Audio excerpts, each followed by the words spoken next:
You see, those who were struggling understand that struggle is not a sign of failure.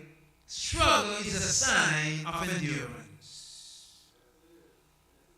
Consider the freedom riders who were jailed and beaten. Now, the freedom riders were not just black people.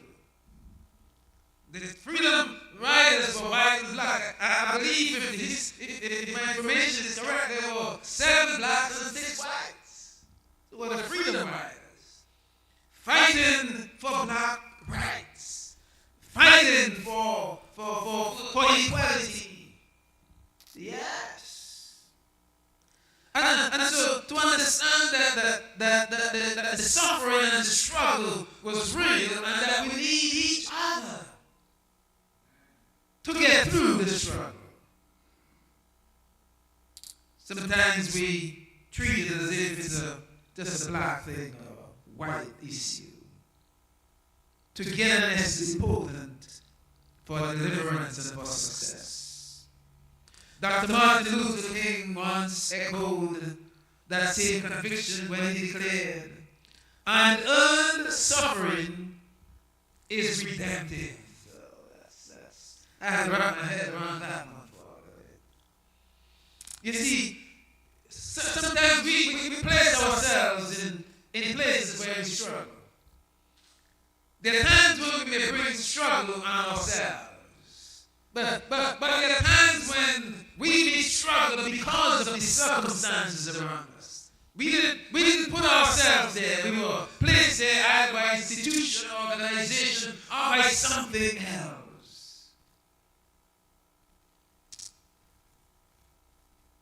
When we are struggling, we can understand that God is present to deliver. The psalmist says, "Many, not a few. Many are the affliction of the righteous, not occasionally, but constantly being afflicted." Affliction is not limited to race. It's not limited to geography or where we were born. It's not even limited to creed. Affliction is for everyone will experience affliction. That's why David said many. And David was not limited to the Jews. Even though, yes, we can see that Moses was afflicted. Joseph was lion. Daniel was cast into the lion's den. The Hebrew boys we discovered last week were cast into the furnace.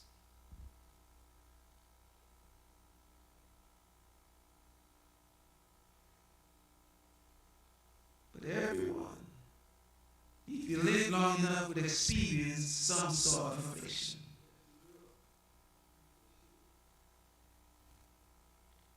But there are those who had given their time and their energy, who understood the affliction, the plights.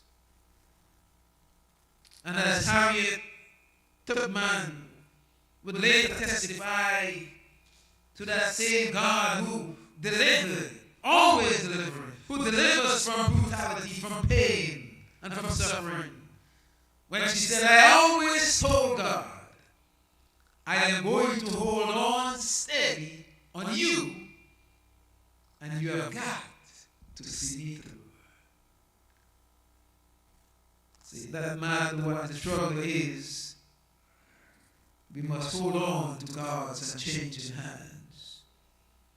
Our Sojourner Truth, when she stood up to proclaim, "I am not going to die, I am going home like a shooting star." Many are the afflicted, but God is always present. So David called the afflicted something else. And as I think through this psalm, he said, "Many are the affliction of the righteous."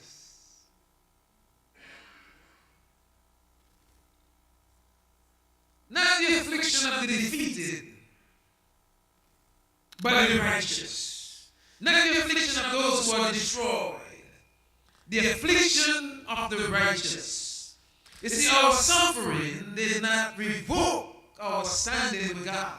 We are not righteous because of what we did or what we have avoided in life. We are righteous because God made us righteous. So when David is talking about the affliction of the righteous, he is talking about the children of God.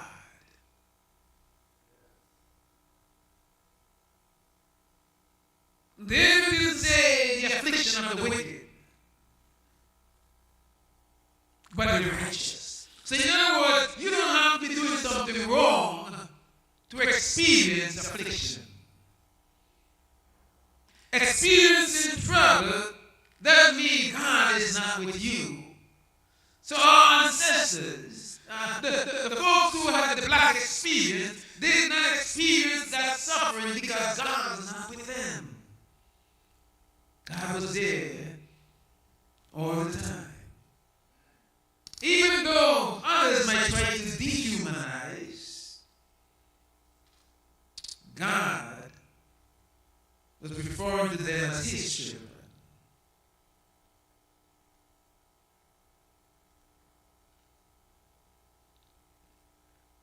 There's something important about what God does. Because even though the struggle is real, even though the affliction was real, even though segregation was real, even though Jim Crowism was real, I want to assure you today that God came to the rescue. You see, there was something in the text that I had to meditate on. It says, many are the affliction of the righteous, of the good people. Many are the affliction of the people who are sitting in front of me. You experience a lot of challenges in your life. There are many. But David put in a word, a conjunctive approach rather, to his statement. He said, many are the affliction of the righteous, but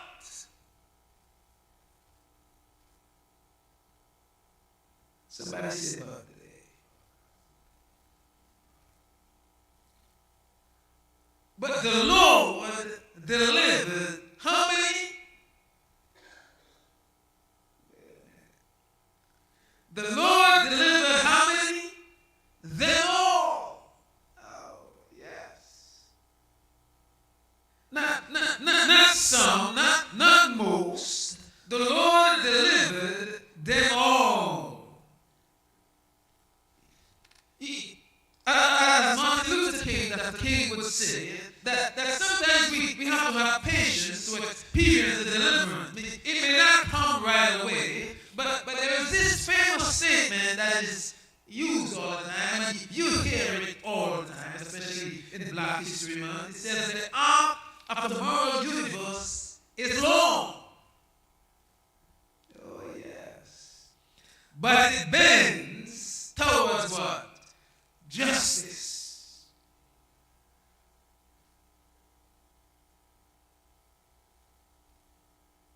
Justice for all. Someone said if you're not all free, then nobody is free.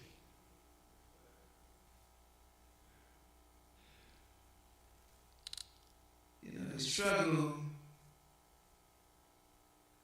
continued through life. One of the things in this country that we are still wrestling with is how to reconcile what had happened in the past. Nobody is in agreement with what should be done. I don't have the answer either.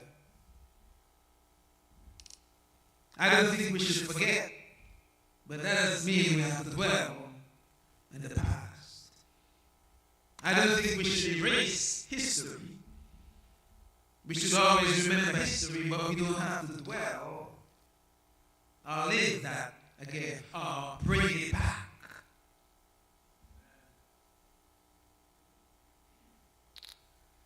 Because despite of the struggle that was experienced,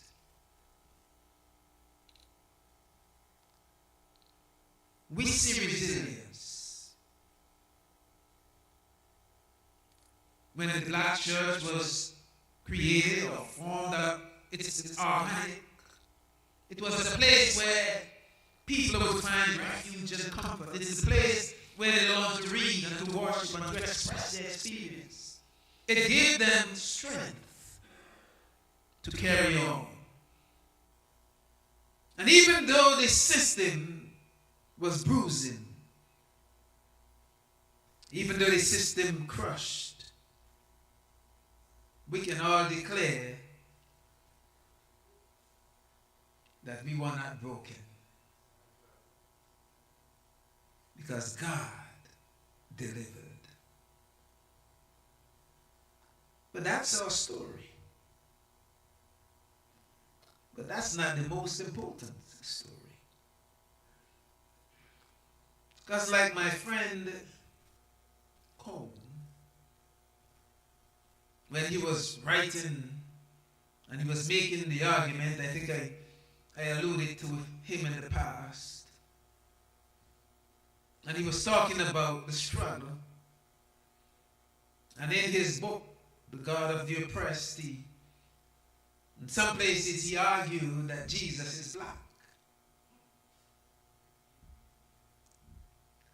But he's not saying he is black because of the color of his skin. That was not the point. The point is that he is saying that Jesus had the black experience. So in other words, he was calling the struggle that we all experience black. So black was a struggle. That was his argument. Yeah, that's how he is making his point. And so because Jesus came and struggled as well, then he had the black experience because of his struggle. And that is why he is able to deliver and understand all those who struggle, because he struggled too. And as I was preparing and as I was thinking of our church, and we saw the video with the original conference, and it's talking about, some churches are mixed, like ours.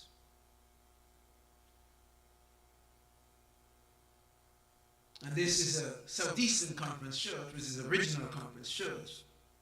And we have people from different races. One time we had some Hispanics coming. I'm a little concerned about them. But they were here, and they didn't understand everything clearly, but they were a part of it. Enjoy it.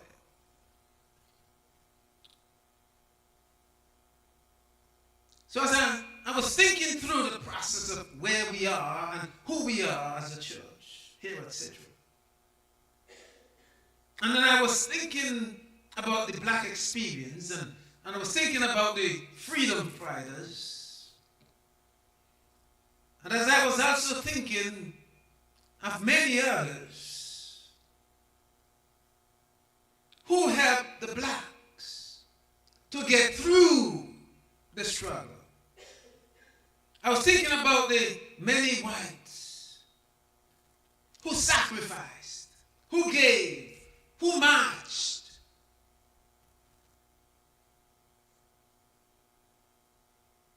Why did they do it?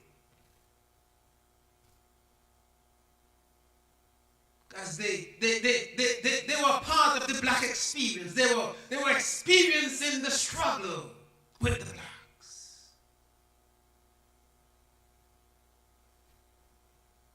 And their friends and their relatives would ostracize them, put them to the side, and call them all kinds of names. In other words, I'll put it nice, they will call them black lovers. They love black people.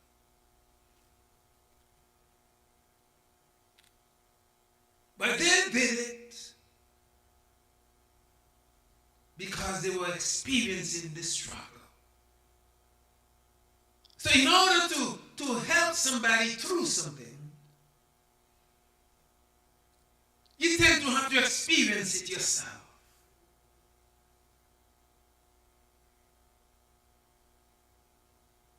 And I thank God for that. Because as much as the blacks were strong, in as much as we are resilient, in as much as we are determined, it would have been much, much harder to do it without the help of the whites.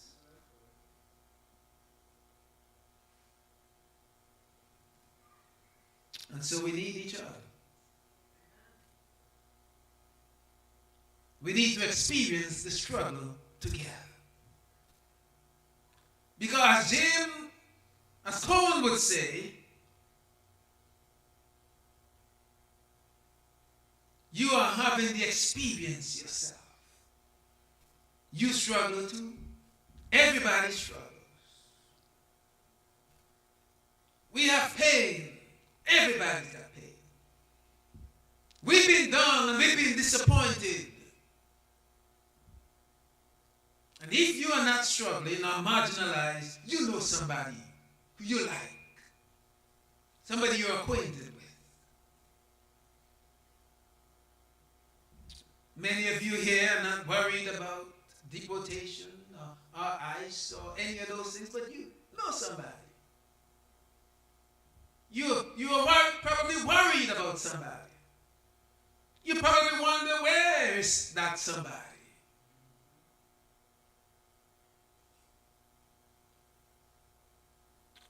So what Cohn was saying is that Jesus is the perfect example. Because even though he wasn't enslaved,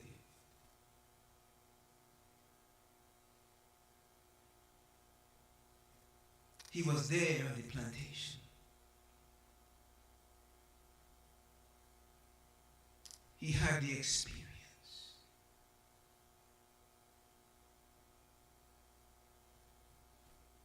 He was there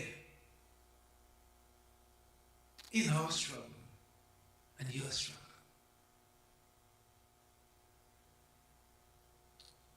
You can feel my pain. You understand my struggle. We understand each other's struggle.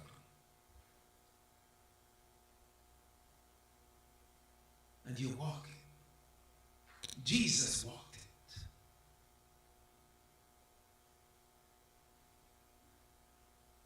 And Jesus died so that we all can rise.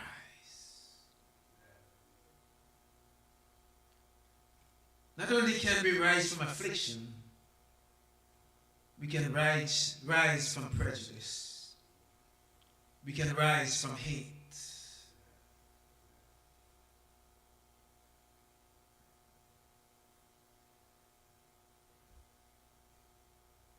And if Jesus could love everybody, we can love everybody. And if Jesus can walk with the poor, with the marginalized, we can walk with them too.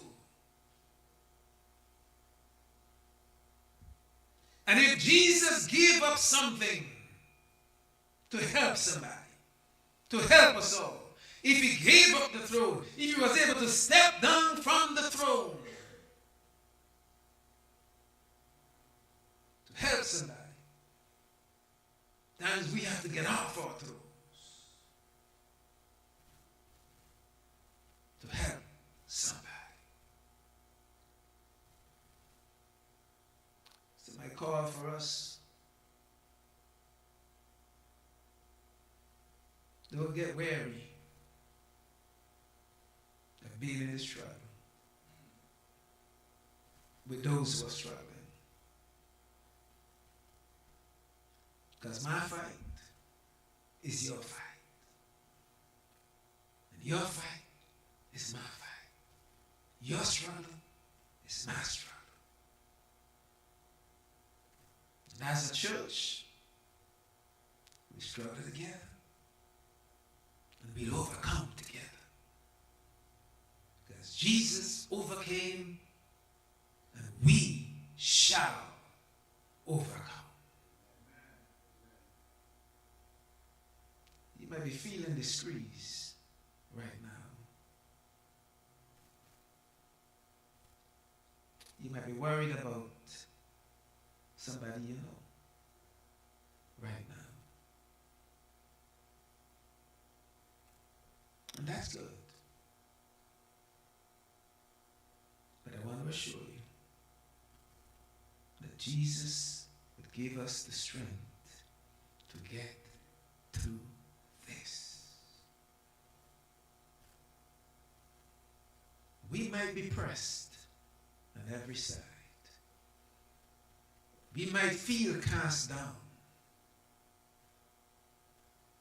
But there is no need to be in despair. Because Jesus gives us hope.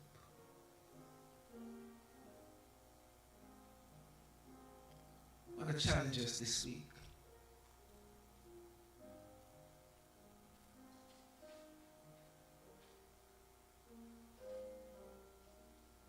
To search our hearts.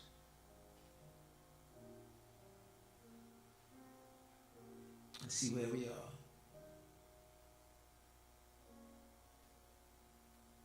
See where we are on the love continuum versus the hate continuum. Search our hearts to see how we